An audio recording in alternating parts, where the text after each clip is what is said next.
কি লিখেছে?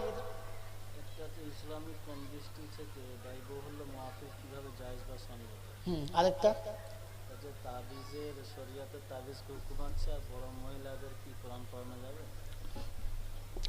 বড় মহিলাদের কোরআন পড়ানো আলেমের জন্য নিষিদ্ধ। আপনার যদি কোরআন পড়ানোর ইচ্ছা থাকে আপনার বিবিকে ভালো করে কোরআন শিখিয়ে দেন, বড় মহিলাকে বিবির কাছে পাঠান। লোকের বিবি দেখে আপনার ঢিবি নষ্ট করবেন না। পরে তাবিজ লেখা, তাবিজ লেখা এই উদ্দেশ্যে যে আমার তাবিজে কাজ হবে এটা বিশ্বাস করা যাবে না। যে তাবিজ বাঁধে সে যদি ভাবে এই তাবিজই আমাকে বাঁচাবে, এটা তাকে তার পড়া চলবে না। তবে হ্যাঁ, আল্লাহর কালাম যদি সাথে থাকে আল্লাহ বরকত দিতে পারে। এই উসিলায় এরকম ইচ্ছা রাখলে তাবিজ পড়া অশোভনীয় না। দ্বিতীয় কথা, যিনি লিখছেন সেই জন্য খেয়াল রাখেন আমার কলমের ডগে কিচ্ছু নেই, আমার লেখাতে কিচ্ছু হয় না। কাটনেওয়ালা জাত আল্লাহ কালামের উপর ভরসা করে দিয়েছি। দুজনের মধ্যে নিয়ত ঠিক থাকতে হবে।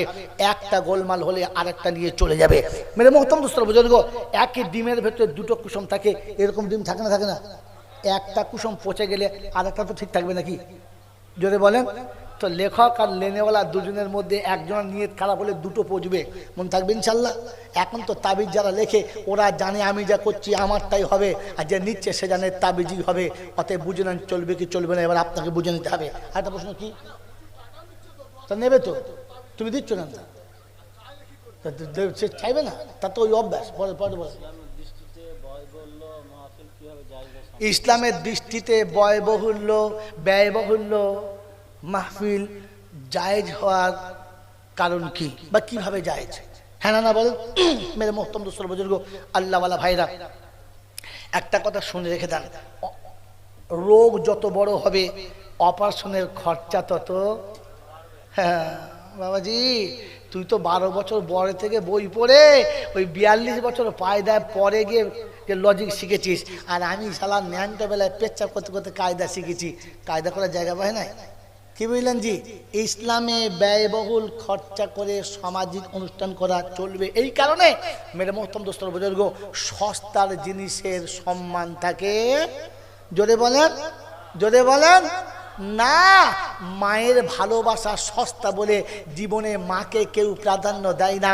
প্রেমিকের ভালোবাসার দাম বেশি বলে হাতে লিখে চুমো খায় ময়না, কিন্তু জীবনে মার নামে কেউ চুমো খায় না। কারণ মা ফ্রিতে পেয়ে গেছে, বুঝতে পারেন না তো? ফ্রিতে জলসা করে দিলে আপনি মৌলবীদের ওই রকম করে ত্যাত্তার করে তাড়িয়ে দেবেন। আমার বন্ধুরা, আমার আল্লাহওয়ালা ভাইরা, ইসলামকে সম্মানের জায়গায় রাখার জন্য ওলামারা যত টাকা চাইবে চাইতে পারে।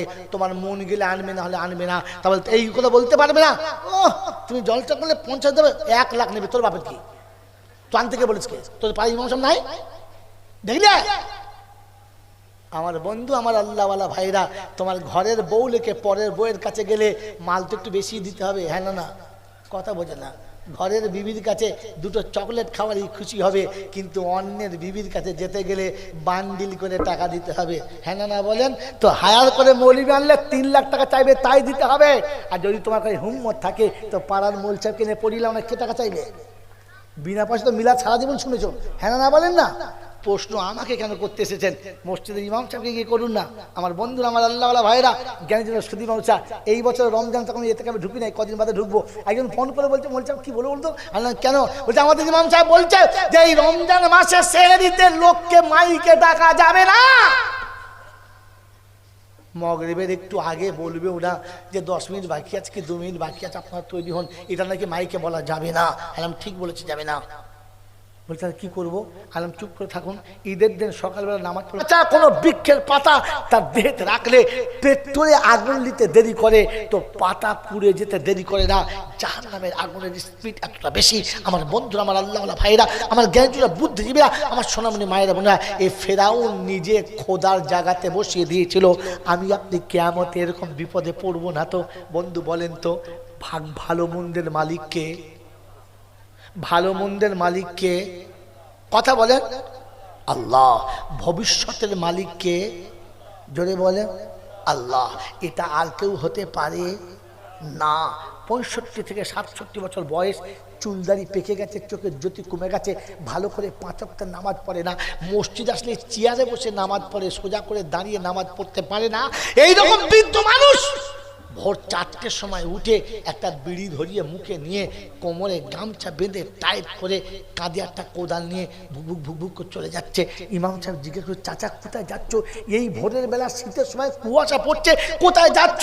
বলছে, বাবা জমিতে পানি হচ্ছে, মেশিনে পানি দিচ্ছে, তাই জমির আলটা ঠিক করে দিই। বুড়ো বয়সে কি হবে এত খেটে? কোথায় রাখবেন এত টাকা? ফাটা গামছা পরে চলে যাচ্ছে, কোথায় রাখবেন এত টাকা? তো সেদিন দুঃখ করে আফসোস করে বলেছে, বাবা দুটো কচি কচি বাচ্চা, ওদের ভবিষ্যৎটা করতে হবে, ওদের ভবিষ্যতের জন্য আমাকে খাটতে হচ্ছে, কারণ আমি মরার আগে ওদের ভবিষ্যৎ করে দিয়ে যাব। কি বাবা বলি না বলি না? জোরে বলেন তো। ভবিষ্যতের মালিক কে? আল্লাহ। কোদাল দিয়ে আল্লাহর লেখা ভবিষ্যৎ চেঁচে ফেলে তুমি ভবিষ্যৎ নিজে লিখছো। ভবিষ্যতের মালিক যদি আল্লাহ ছিল তো তুমি ভবিষ্যতের বানাবার কে বলো? তার মানে আল্লাহর ভবিষ্যৎ তোমার পছন্দ হলো না, তুমি তোমার ছেলের ভবিষ্যৎ নিজে হাতে লিখতে চাচ্ছ, আল্লাহর লেখা পছন্দ হলো না, তাই তোমার নামটা কি ফেরাউনের খাতায় পড়ে না? কথা বলে ফেরাউনের মতো তুমি তো ভবিষ্যৎ কাটতে শুরু করেছো।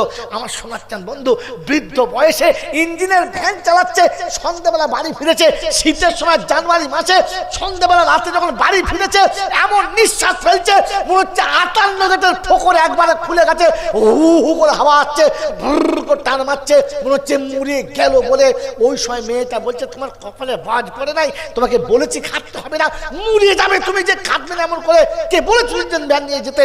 বুকে সর্ষের তেল গরম করে ঢালচার, বলছে এ কাজ আর করো না। চোখের পানি ফেলে কাঞ্চার, বলছে শোন রে, আমি নিজে থেকে করি নাই তোর জন্য। বললে কেন? বলে দুটো পাঁতা জন্ম দিয়েছিস, বিয়ে করে তো হাত ধরে নিয়ে গিয়ে উঠে পড়েছে অন্যের গোয়ালে, তোর কাছে তো জীবনে মা বলে আসে না, তোর দেখার কেউ রইল না। আমি হুট করে মরে গেলে তুই খাবি কি করে? তোর ভবিষ্যতের কথা ভেবে আমি ইঞ্জিন ভ্যান টানছি। বন্ধু বিবির ভবিষ্যতের মালিককে। আর এ শালা শুয়ে আছে কে? পাক্কা ফেরাউন শুয়ে আছে। হ্যাঁ না বলেন? বিবির ভবিষ্যৎ নিজে হাতে লিখছো আর মরার পরে ফেরেশতা হয়ে কবরে শুচ্ছ। এ বন্ধু, কিয়ামতে আল্লাহ যদি মনে করে যে আমার লেখা ভবিষ্যৎ পাল্টে তুমি ইঞ্জিন ভ্যানের চাকাতে ভবিষ্যৎ লিখেছিলে, আমার লেখা ভবিষ্যৎ পাল্টে তুমি তোমার ছেলের জন্য রাতের অন্ধকারে কোদালের ডগে লিখেছিলে, আমার কথা ভুলে গিয়ে, আমার নবীর কথা ভুলে গিয়ে তোমার ছেলে মেয়ে আর সংসারের ভবিষ্যতের জন্য তুমি তোমার সন্তানের ভবিষ্যৎগুলো ওই কলেজ আর স্কুল লিখেছিলে, ওই দুনিয়ার কোন চাকরি আর ব্যবসাতে লিখেছিলে। আমার ভবিষ্যতে বিশ্বাস ছিল না, তাই ফেরাউনের সঙ্গে তুমি উঠে দাঁড়াও, মুসলমানের সঙ্গে উঠে যেন দাঁড়াবে না, কারণ তোমাকে ফেরাউনের সঙ্গে মিল খায়। এই জলসা শূন্যলা বন্ধুরা অনুরোধ করে বলে গেলাম হাত জোড়ো করে, কোনো কথা বলার সময় ভেবে বলবেন যেন এমন কথা বলে ফেলি যে আমার শিরকে, আমার ঈমানটা নষ্ট না হয়ে যায়। এমন কথা বলে না ফেলি যে আমি আমার মরার আগে যেন ঈমান হারিয়ে কবরে না যেতে হয়। আমার বন্ধুরা, আমার আল্লাহওয়ালা ভাইরা, জ্ঞানী জন্য সুধী মানুষেরা, আমার সোনামণি মায়েরা বোনেরা, এই জন্য স্মরণ করিয়ে দিয়ে গেলাম, আল্লাহ পাক আপনাকে আমাকে চিরকাল তাকে স্মরণ রাখার, চিরকাল তাকে স্মরণ রাখার আর তার কথা মতো চলে নিজের জীবনটা ধন্য করার তৌফিক দিয়ে বলুন আমিন। ওয়া আখির দাওয়ানা আনিল হামদুলিল্লাহি রাব্বিল আলামিন। বাবাজিরা, সোনার লালীরা, আমার অসুস্থ শরীরের সিগন্যাল দিয়ে দিয়েছে, এরপরে আর কথা বলা আমার দ্বারা সম্ভব নয়, তাই এতক্ষণ যা বলেছি তারপরে ওখানে রাখেন, ওইখান থেকে বাইরে 3.5 ঘন্টা বায়ান চলে, তখন প্রশ্ন করতে কি হয়েছিল, এখন প্রশ্ন মনে পড়ছে? পাগলা কোথাকার, প্রশ্ন তো 1.5 ঘন্টা আগে করা দরকার ছিল। আমার বন্ধুরা, আমার আল্লাহওয়ালা ভাইরা, জ্ঞানীজনরা, সুধী মানুষরা, আমার সোনামণি মায়েরা বোনেরা, সারা জীবন ছেলের দুধ ধোয়াবে কে? মা। পেশাব ধোয়াবে কে? মা। খাওয়াবে কে? মা। দেখাশোনা করবে কে? মা। তালাক দিলে ছেড়ে নেবে কে? আমি। পাক্কা হারামি। কবে ছেলে করে নিয়েছিলিস? কবে ছেলেকে মানুষ করেছিলিস? কবে ছেলেকে ওষুধ করেছিলিস? সারা জীবন ছেলের সব কিছু করবে মা, আর বউ ছেড়ে দেওয়ার সময় বলে ছেলের বাবা আমি বাবা, ফেরেশতা বলছে তুই ভেড়া। ছেলের মায়া দিয়েছিলিস? গোটা জিন্দিগিতে 3.5 মাইন হলো, তখন পুজো করা মনে পড়ে নাই। এখন মজা একটা প্রশ্ন ছিল, তার মানে মৌলবি যেন ঝুলে যায়, যেতে না পারে। আমার বন্ধুরা, আমার আল্লাহওয়ালা ভাইরা, সেজন্য ফার্স্টে কথা রেখেছিলাম, বলেন যে এতগুলো হারাম টাকাটা পাওয়ার পরে ওই টাকাটা হালাল কি করে হলো? উত্তর পেয়েছেন? পেয়েছেন? পেয়েছেন? পান নাই। উত্তর আমি দিয়ে দেবো, যদি বলেন দিয়ে দেবো, দেবো। 10 জন উঠে দাঁড়ান, 10,000 টাকা দেবেন। ফ্রিতে বিষ খাওয়া মাল বলছি, যদি দিয়ে দেন খুব মজা। এমনি দিয়ে দেওয়া? আপনাকে তো খরচ করতে হবে, আমাকে তো বাপের টাকা খরচা করে পড়তে হয়েছে, রাত জেগে পড়তে হয়েছে, মাথা ঘামিয়ে দেখতে হয়েছে, খুঁজে বার করতে হয়েছে। ফ্রিতে? তোমার বেলা সব পয়সা, আমার বেলা ফ্রি। কোর্টে রেজিস্ট্রি বিয়ে পড়াবার সময়তে রেজিস্ট্রারকে 5,000 টাকা দিতে লজ্জা পায় না, ইমাম বিয়ে পড়ালে 50 টাকা সেই দেয়, সেই খরচ মাল তো। কথা বলে না। বাবাজি, কোর্টের উকিল কাগজে খালি লিখে দেয় এর জমিটা ওর নামে হয়ে গেছে, হ্যাঁ না না, তার জন্য কোর্টের ফি কত? কত বলো? হ্যাঁ, 2 লাখ টাকায় সম্পত্তি কিনলে আপনাকে 20,000 টাকা খরচা করতে হবে, তবে নাম চেঞ্জ হবে, হ্যাঁ না না বলে? আর আপনার সত্তারের বেটি ছিল, জব্বারের বউ হবেন, নাম চেঞ্জ করতে লুঙ্গি দিয়ে হয়ে গেল। একটা লুঙ্গি দিয়ে সেই নিয়েছ। তোমার ছেলে দুটো ইংরেজি বলবে, তার জন্য টিউশনি মাস্টারকে 400 টাকা 600 টাকা দিতে হয়েছে। 600 টাকা না দিলে ইংরেজি মাস্টার টিউশনি পড়াবে না, তাই সপ্তাহে 3 দিন পড়াবে, 4 দিন পড়াবে না। আর মৌলবি সারা জীবন কোরআন শরীফ পড়াবে, বলে বিয়ের সময় একটা লুঙ্গি দিয়ে দিবি। আর কি করি, লুঙ্গি দিয়ে দিবি। লজ্জা লাগে না তোমার? তুমি সেই ফ্রি খেয়ে খেয়ে তোমার তো গোলা একদম ফ্রি হয়ে গেছে, চেন টেন তো কিছুই নাই। কমপক্ষে সত্য কথা বলো, যে বলো আল্লাহ রাস্তে আর কোরআন শেখার জন্য, এত বড় মশলা শেখার জন্য বলেন। একটা বন্ধু বলেন যে 10,000 দেবো, হিম্মত নাই। আমার কাছে পারলে 10 আগে গুনে বার করে দেবেন, বার করে মলিবি 10,000। আপনি তো নিয়ে নিতে কোন সময় সামনে আমাকে লজ্জিত করে পারলেন না বলতে। একটা নমুনা বলে যাচ্ছি, শুনে নেন। উত্তর নাই, নমুনা বলে যাচ্ছি। বন্ধু, আপনাদের হাওড়া জেলায় যতগুলো গ্রাম আছে, যতগুলো ছোটখাটো শহর আছে, যতগুলো ছোটখাটো টাউন আছে, প্রত্যেক টাউন গ্রামের একটা পানির ড্রেন আছে না নাই? গ্রামের জল নিকাশের ট্রেন আছে না নাই? জোরে বলেন। ওই উলুবেড়িয়ায়, বাগনানে, শহরের ভিতরে পানির ড্রেন আছে না নাই? ওই ড্রেনে যে পানিগুলো যায়, জমজমের না গোলাপ পানি? হ্যাঁ, ক্যাঁচড়া পানি। হ্যাঁ, জোরে বলেন। কি তাতে কি আছে? পেচ্ছাপ, পায়খানা, নোংরা, ধুলোবালি, পচা, দুর্গন্ধ, সাপ মরা, ব্যাং মরা, কুত্তা মরা, শিয়াল মরা, সব মরা ড্রেনে পড়েছে। আর ওই পচা ড্রেনের পানি যাচ্ছে, পানিগুলো সব নাপাক নাপাক। জোরে বলেন। সব পানিটা, জোরে বলেন, নাপাক। আর যেমনি সব টাকা পানি ড্রেন থেকে গড়িয়ে গিয়ে কোলাঘাটের নদী পড়লো, নদীর পানি হলো কি করে ফাঁক? বন্ধু, এতগুলো নোংরা পানি ড্রেনে থেকে গড়িয়ে গিয়ে যখনই নদীতে পড়েছে, তো নদীর পানি হলো, জোরে বলেন, পাক। যদি বুদ্ধি থাকে তো একবার মাদ্রাসায় যাক, ওলামাদের কাছে হাঁটু গেড়ে বসুক, মাথা নিচু করে বসুক, আগে ভেবে চিন্তে দেখুক, ফের কোরআন হাদিসের উত্তর তখন শুনবেন, এখন না। খালি নমুনা শুনিয়ে দিলাম, দেখে নেন। আল্লাহ পাক বলেন, পৃথিবীতে নমুনা রেখেছি আর দলিল কোরআনে রেখেছি।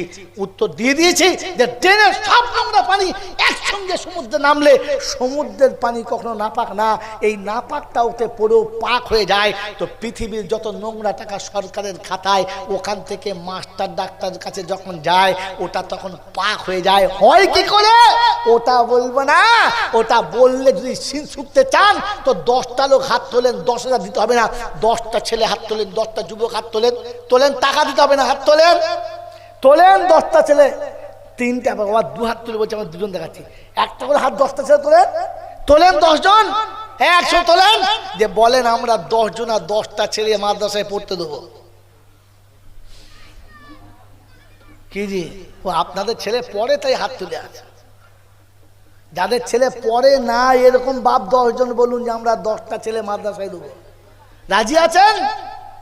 একটা ওই পিছনে একটা বুড়ো মতো আছে, তোমার ছেলে আছে? তোমার ছেলে সব বুড়ো হয় না, ছেলের ছেলে আছে, ছেলেই নাই। কি বুঝলেন? যার বিয়ে হয় না সে বলছে 15 টাকা নেবো না, বলছে বউ আছে বলে মরে গেছে। তো বউ মরে বুড়ো হয়ে গেছিস, তুই কোমরটা করতে নিবি? বাবাজি আমার ভাইরা, জ্ঞানীজনরা, বুদ্ধিজীবীরা, 10টা মানুষ হাত তুলে বলতে পারলেন না যে সত্য জিনিসটা জানার জন্য আমার ছেলেকে আলেম করব। 10টা মানুষ হাত তুলে বলতে পারলেন না, তো কোরআন কাকে শোনাবো, কোথায় শোনাবো, কি দিয়ে শোনাবো? বন্ধু, এজন্য আল্লাহর কাছে দোয়া করি, আসুন সকলে মিলে আল্লাহ আমাদেরকে সৎ পথে চলার, সত্য কথা বলার, সত্য জীবনে নিয়ে কবরে যাওয়ার তৌফিক দান করুক, বলুন আমিন। কই রানা কই, কোথায় গেল? প্রশ্নের উত্তর দেওয়ার জন্য নয়, উলুবেড়িয়া থেকে গাড়ি ছাড়লে এখন কখন চলে আসতো? কই উলুবেড়িয়া থেকে গাড়ি ছাড়লে এখন চলে আসতো না? কখন চলে আসতো? আর বাবা মারা গেলে হবে না, এখন যা মা মরে গেছে তাই হয় না, বাবা মরে গেছে। কি বলেন জি? যা প্রশ্ন আছে এখন উত্তর দেওয়ার মতো সময় নেই, বলেন। সেই জন্য মেরে মহতম দোস্তর বুজুর্গ আল্লাহওয়ালা ভাইরা, জ্ঞানীজনরা, সুধী মানুষেরা, আমার সোনামণি মায়েরা বোনেরা, আল্লাহ আপনাকে আমাকে সত্য পথে চলার তৌফিক দিক, বলুন আমিন। জোরে আল্লাহুম্মা আল্লাহুম্মা আল্লাহুম্মা আমিন।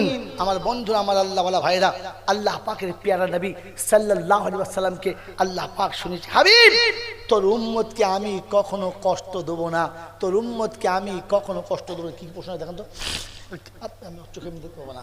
বলেন, আমি তোর উম্মতকে কষ্ট দেবো না, তোর উম্মতকে আমি বাঁচাবই বাঁচাবো, তোর উম্মতকে আমি বাঁচাবই বাঁচাবো। বললে আল্লাহ আমার উম্মত তো কি করে বাঁচাবেন আমি বুঝতে পারলাম না। আমার অনেক উম্মত কোরআন শরীফ পড়তে পারে না, তার মা বাপ জীবনে কোরআন শরীফ শুনতেই পায় নাই, তারা কি করে বাঁচবে? তাদের বাঁচার রাস্তা কি? আল্লাহ পাক বলেন, শোন, তোর উম্মত যাতে ফেঁসে না যায় তার জন্য বললাম তুই বলে দে, তোর উম্মত যদি 3 বার বিসমিল্লাহ সহ সূরা ইখলাস পড়ে, আমি 1 খতম কোরআন শরীফ পড়ার সওয়াব তার আমলনামায় দেব। একবার তেলাওয়াত করার সওয়াব তার আমলনামাতে দিয়ে দেব। ওই মুসলমানের ছেলে, হায়ার করে হাফেজ সাহেবের আর খতম দিতে হবে না, হায়ার করে হাফেজ সাহেবের আর বাপ দাদা খতম দিতে হবে না। যদি সত্যি বাপের ভালোবাসো, বাপের রক্তে যদি তৈরি হয়ে থাকো, তোমার দেহে যদি বাপের রক্ত থাকে, তাহলে আজ থেকে নিয়ত করো 5 ওয়াক্তের নামাজ পড়বো, আর প্রত্যেক নামাজের পরে 3 বার করে সূরা ইখলাস বিসমিল্লাহ সহ পড়বো। ফজরে, জোহরে, আসরে, মাগরিবে, এশাতে, এশার নামাজ পড়ে যখন অন্ধকার হবে, মুসল্লিরা সব চলে যাবে, বসে বসে কেঁদে কেঁদে বলুন, আল্লাহ কোরআন পড়তে পারি নাই, কোরআনের একটা সূরা তুই পড়লে 3 বার, শুনেছি 1 খতম, 1 বার তেলাওয়াত করার, 1 বার কোরআন শরীফ পড়ার সওয়াব দিবি, তাই আমি মাগরিবে, ফজরে, এশাতে, জোহরে সব জায়গাতে পড়েছি। ওই ফজরের নামাজের সওয়াবটা আমার আব্বাকে দিয়ে দে, জোহরেরটা আম্মাকে দিয়ে দে, আসরেরটা দাদুকে দিয়ে দে, মাগরিবেরটা নানাকে দিয়ে দে, আর বাকি যে একটা আছে ফুপু খালা মামা যারা আছে সবাইকে দিয়ে দে। এই 5 ওয়াক্তে 5 খতমের সওয়াব তুই আমার সব আত্মীয়দেরকে দিয়ে দে। আল্লাহ আমি যেটা পেরেছি সেটা করেছি। রব্বে দুল জালাল ফেরেশতারা, আমার হাবিবের উম্মত কোরআন পড়তে পারে না, তাই কোরআন পড়ার সওয়াবটা আশা করে তেলাওয়াত করেছে। আমি আল্লাহ যখন কাউকে দিই কম দিই না, আমার হাবিব যখন বলেছে এটা পড়লে দেবো, তুই শুনে রাখ, 5 খতমের সওয়াব আমি আল্লাহ ওই 5 জনের জন্য লিখে দিলাম, লিখে দিলাম, লিখে দিলাম। অতএব বন্ধু, আপনি মনে দুঃখ নেবেন না, কিন্তু কমপক্ষে কোরআন ভালোবাসেন, কারণ কোরআন আপনার বিপক্ষে চলে গেলে কাল হাসরের মাঠে নবীর চোখের পানিও কাজে লাগবে না। কোরআন যার বিপক্ষে যাবে, নবী যদি সুপারিশ করে তো কবুল হবে না, নবী যদি চোখের পানি ফেলে তো আল্লাহ নেবে না, কারণ কোরআন যার বিপক্ষে চলে গেছে ওইখানে নবীর চোখের পানি কাজে লাগবে না। তাই তো আল্লাহ নবী সাল্লাল্লাহু আলাইহি ওয়াসাল্লাম চাচা আবু তালেবকে কবরে শুইয়ে দিয়ে আকাশের দিকে মুখটা তুলে বলেছিলেন, আম্মি আম্মি লা তারাকতুলি সাবিলি, ওগো চাচা আমার এমন রাস্তা তুমি বাদ দেখে গেলে না, আমি হাত দুটো তুলে রবের কাছে বলবো আমার চাচাকে বাঁচিয়ে নাও, এই রাস্তাটুকু তুমি রেখে গেলে না। বন্ধু, তাই কবরে শোয়ার আগে এমন কাজ করে যাবেন না যে কোনো মৌলবি আপনার জন্য হাত তুলতে লজ্জা পাবে, আপনার ছেলে আপনার জন্য হাত তুলতে লজ্জা পাবে, আপনার এলাকার বলে আমার হাত তুলতে লজ্জা পাবে। এমন আমল করে এমন অবস্থাতে কবরে যাবেন না, তাহলে আপনিও বাঁচবেন না, জাতিও বাঁচবে না। এজন্য আমি আপনি আমল করে কবরে যাওয়ার চেষ্টা করবেন ইনশাআল্লাহ। জোরে বলেন ইনশাআল্লাহ। কি লিখেছে? ইসলামিক কোন দৃষ্টি থেকে ব্যয়বহুল মাহফিল কিভাবে জায়েজ বা সন্ন্যাস?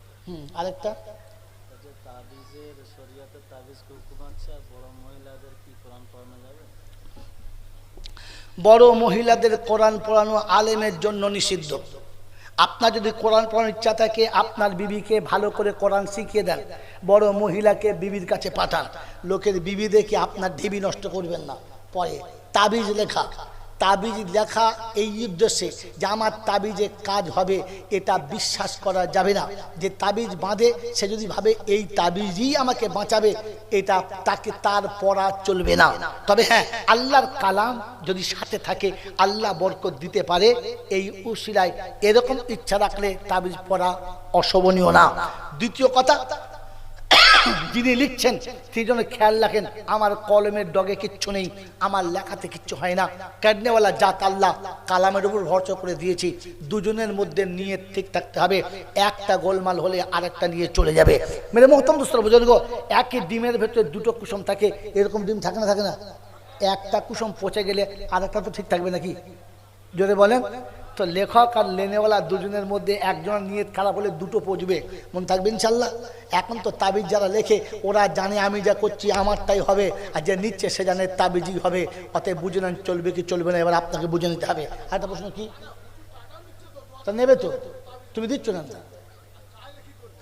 সে চাইবে না, তা তো ওই অভ্যাস। পরে পরে বলে ইসলামের দৃষ্টিতে ব্যয়বহুল্য ব্যয়বহুল্য মাহফিল জায়েজ হওয়ার কারণ কি বা কিভাবে জায়েজ? হ্যাঁ না বলেন মেরে মোহতরম দোস্তর বুজুর্গ আল্লাহওয়ালা ভাইরা, একটা কথা শুনে রেখে দেন, রোগ যত বড় হবে অপারেশনের খরচা তত। হ্যাঁ বাবাজি, তুই তো 12 বছর বড় থেকে বই পড়ে ওই 42 বছর পায়দায় পরে গিয়ে যে লজিক শিখেছিস, আর আমি শালা ন্যানটা বেলায় পেচ্ছাপ করতে করতে কায়দা শিখেছি। কায়দা করার জায়গা পায় না। কি বুঝলেন জি?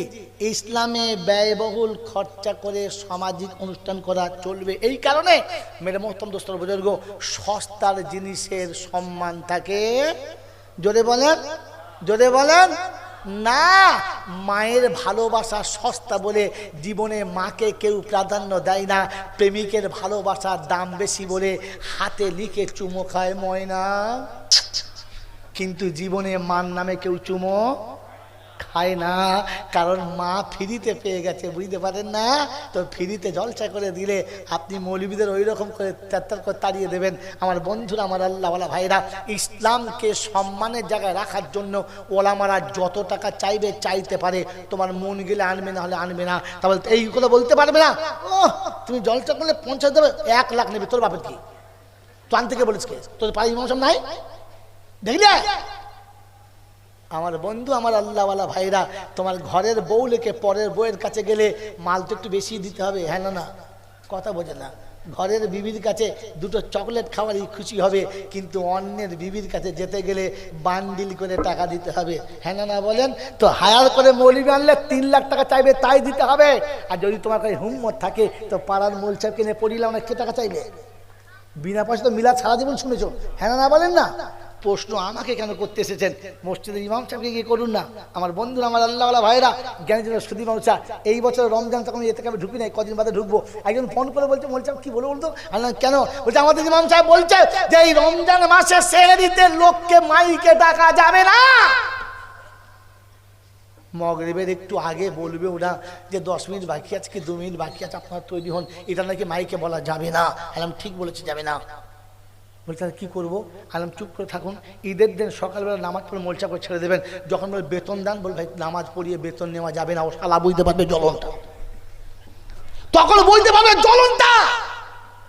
মশলা দেওয়ার আগে বুঝে বলা দরকার ছিল, শেষে ঘুরিয়ে আমার বাঁশ যাবে না। তো কথা বোঝেন না? বোঝেন না? মাইকে পাড়ার লোকে ডাকা যাবে না, তো পাড়ার লোক নামাজ পড়ার পরে ঈদের দিন টাকা দেবে না। লুঙ্গি খুলে মাথায় পাগড়ি বেঁধে বাড়ি যেতে হবে, মার আর ফসকাবে না। মনে থাকবে ইনশাআল্লাহ। এই জন্য শুনে রেখে দেন, কোনো কথা বলার আগে ভাবতে হয় এ কথাটা বলার পরে ইসলামের দৃষ্টিকোণে কোনো ক্ষতি আসবে কিনা। এটা শুধুমাত্র তাদের জন্য যে পাড়ার জোয়ান ছেলেরা পর নারীর ইজ্জত দেখার জন্য ঈদের দিনে ফাংশন দেয়, রাস্তার উপরে লাইট জ্বালায়। আপনি কেন জিজ্ঞাসা করলেন না তোদের কি মুসলমানের বাচ্চা বলা যায়? তোর কি মুসলমানের রক্ত তৈরি হয়েছিস? তোর বাপদাদা কি সত্যি মুসলমান ছিল? জিজ্ঞাসা করতে পারলেন না? চলে এলেন স্টেজে মৌল সাহেবকে জিজ্ঞাসা করতে, ব্যয়বহুল খরচা করে সামাজিক অনুষ্ঠান চলবে কিনা, কেন বলতে পারলেন না? যে আপনার বাড়ির সামনে যুবক ছেলেরা যেদিন ড্যান্স দিয়েছিল, পরের কচি কচি মেয়েগুলো নিয়ে এসে অর্ধেক দেহ খুলে দিয়ে লাফিয়েছে, আর পাড়ার যতগুলো বুড়ো ছিল লুঙ্গি ভিজিয়ে বাড়ি গেছে। বলতে পারলেন না, ওই হারামখোরের বাচ্চারা, তোদেরকে বাউরির জন্ম দিয়েছে কোন হিন্দু মুচিদের জন্ম দিয়েছে, তোরা কি মুসলমানের বাচ্চা না? জিজ্ঞেস করলেন না প্রশ্ন করে? ছাল খুলে দিত ওখানে, হাড় ভেঙে দিত ওখানে। ওখানে আপনি বলতে পারেন নাই, তাই সহজে মৌলবীর ঘাড়ে দিয়ে বাস চালাচ্ছেন। বলেন ব্যয়বহুল খরচা করেছে, ওই মেয়েগুলো ফিরে এসছিল, মাইগুলো ফিরে এসছিল। হয় বন্ধু, অন্যায় যত বড় করেছেন শাস্তি তত বড় হয়েছে। আল্লাহ আপনাকে আমাকে বোঝার তৌফিক দিক। ও না না, উলুবেড়ি এখনো ফেরে নাই? বিসমিল্লাহির রহমানির রহিম, আলহামদুলিল্লাহি রাব্বিল আলামিন, ওয়াসসালাতু ওয়াসসালামু আলা সাইয়্যিদিল আমবিয়া ওয়াল মুরসালিন ওয়া আলা আলিহি ওয়া আসহাবিহি আজমাইন। ربنا تقبل منا إنك أنت السميع العليم وتب علينا إنك أنت التواب الرحيم يا أرحم الراحمين يا أكرم المكرمين يا عد الصمد الذي لم يلد ولم يولد ولم يكن له كفوا أحد يا حنان يا منان يا ديان يا جل جلال والإكرام। মওলা হাকিম, দুটো হাত তোমার দরবারে তুলেছি, অতীত জীবনের গুনাহগুলোকে মাফ করে দাও। জানা অজানা, দেখা অদেখা, দিনের আলো চিরাতে না দাঁড়ে শিরক, কুফর, অন্যায়, অত্যাচার, বেদাত, সাগীরা কবিরা, ছোট বড়, ইচ্ছায় অনিচ্ছায়, প্রকাশ্যে গোপনে ত্রুটি বিচ্যুতি বেয়াদবি হয়ে গেছে, সমস্ত ভুলকে ক্ষমা করে সাবাবটুকু সোনার মদিনায় আমার নবী পাকের রওজা মোবারকে পৌঁছে দাও। আয় আল্লাহ, খাস করে আম্মা জান খাদিজাতুল কুবরা রাদিয়াল্লাহু তাআলা আনহার রূহ মুবারকি সওয়াবখানা পৌঁছে দাও। আম্মা জান আয়েশা সিদ্দিকা রাদিয়াল্লাহু তাআলা আনহার রূহ মুবারকি সওয়াবখানা পৌঁছে দাও। तमाम নবীন, সিদ্দিকিন, সালিহিন, উলামায়ে দ্বীন, মুফাসসিরিন, গাউস, কুতুব, পীর, পাইগম্বর, ওলি, আবদাল, উস্তাদ, মাশায়েখ, মুমিন, মুমিনা, উম্মাহাতুল মুমিনিন, আইম্মায়ে মুজতাহিদিন, শুহাদায়ে বদরিন, শুহাদায়ে উহুদ, শুহাদায়ে কারবালা, মুহাদ্দিসিন কিরাম, মুফাসসিরিন নিজাম, মুজাদ্দিদিন জামান, কুতুবে আলম যারা দুনিয়া ছেড়ে চলে গেছে, আল্লাহ সকলের আরওয়াহ মুবারকি সওয়াবখানা পৌঁছে দাও। আল্লাহ আমাদের মা বাপ, দাদা দাদি, নানা নানি, আত্মীয় স্বজন যারা চলে গেছে, মাতাকুল, পিতাকুল, শ্বশুর শাশুড়ি গোল, অন্ধকার কবরে, নীরব নগরী যারা ঘুমিয়ে গেছে, আল্লাহ সকলের কবরগুলো জান্নাতের বাগান বানিয়ে দাও। মওলা হাকিম, দুটো হাত তোমার দরবারে তুলেছি, গর্ভধারিণী মা, জনম দুঃখিনী মা, সারা জীবন আঁচলে আমাদেরকে দেখে মানুষ করে চলে গেছে, ওই মাকে আল্লাহ তুমি জান্নাতের বাগান দিয়ে দাও। রাব্বির হামহুমা কামা রাব্বায়ানি সগীরা, রাব্বির হামহুমা কামা রাব্বায়ানি সগীরা। আয় আল্লাহ, আমরা অসহায় পিতা দুটো হাত তুলেছি, নিরুপায় হয়ে আমাদের কচি কচি সন্তান যারা চলে গেছে, ঈদের পোশাক যাদের জন্য কিনতে পারলাম না, যাদের হাতে কোনো রকমের মিষ্টি মেটাই দিতে পারলাম না, আয় আল্লাহ কবরের কাছে দাঁড়িয়ে বলে এলাম, আল্লাহ তোদের জন্য জান্নাতের খাবার রেখেছে, আমি বাপ চোখের পানি দিয়ে শুধু চলে এলাম। আল্লাহ এই বাচ্চাগুলোকে তোমার জান্নাতের বাগানে ফুলের ডালিতে তাদেরকে সাজিয়ে রেখে দাও। ইয়া রাব্বাল আলামিন, দয়া করে মেহেরবানি করে অসুস্থদের সুস্থ করে দাও, ঋণীদের ঋণ পরিশোধ করার তৌফিক দাও, কন্যা দায়ে পড়ে থাকা পিতাকে কন্যা দায় থেকে নাজাত দাও। রব্বি ইন্নী মাসানিয়া দুররু ওয়া আনতা আরহামুর রাহিমিন, রব্বি ইন্নী মাসানিয়া দুররু ওয়া আনতা আরহামুর রাহিমিন। মাবুদ, সুস্থতা, সবলতা, সচ্ছলতা ফিরিয়ে দাও। আল্লাহ আশার সমাপ্তি যারা বলেছে, জীবনে যতবার যারা বলে দোয়া করার জন্য, আল্লাহ প্রত্যেকের নেক মনোবাঞ্ছনা পূর্ণ করে দাও। আল্লাহ তুমি আমাদের টুটাফাটা দোয়াকে কবুল করে নাও। আল্লাহ জলসা যারা দিয়েছে, যুবক বাচ্চারা, আল্লাহ তাদের হায়াত দারাজ করো, তাদের জানে মালে বরকত দাও, তুমি তাদের ইজ্জতের জিন্দেগি দাও, বেইজ্জতির খাতা থেকে নামটা কেটে দাও। হে আল্লাহ, শান্তির জীবনে সারা জীবন বসবাস করার তৌফিক দাও। হযরতে পূর্ণুর জনাবে মুহাম্মদুর রাসূলুল্লাহ সাল্লাল্লাহু আলাইহি ওয়াসাল্লামের সাদকায়ে তো পাইলে টুটাফাটা দোয়াকে কবুল করে নাও। আয় আল্লাহ, আয় আল্লাহ, তোমার শাহী দরবারে দুটো হাত তুলেছি মাবুদ রে, মরণের যখন সময় হবে, রমজানের মাসে মরণ দাও, জুমার দিনে মরণ দাও, রোজা রেখে মরণ দাও, দুনিয়াতে সেহরি করিয়ে দাও, ইফতারি তোমার আরশের তলাতে তোমার হাবিবের সাথে করিয়ে দাও। বৃদ্ধ বয়সে মরণের আগে কারো কাছে লাঞ্ছিত অপমানিত করো না, সন্তানদের কাছে বোঝা করে দিও না।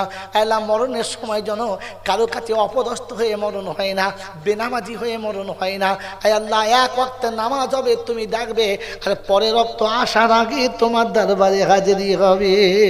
আল্লাহুম্মা আরহামনা কাবলাল মাউত ওয়া রাহাতান ইনদাল মাউত ওয়া মাগফিরাতান বাদাল মাউত ওয়া লা তুহাসিবনা ইয়াওমাল কিয়ামাহ ওয়া লা তুআখিযনা ইয়াওমাল কিয়ামাহ ইন্নাকা আলা কুল্লি শাইইন কাদির।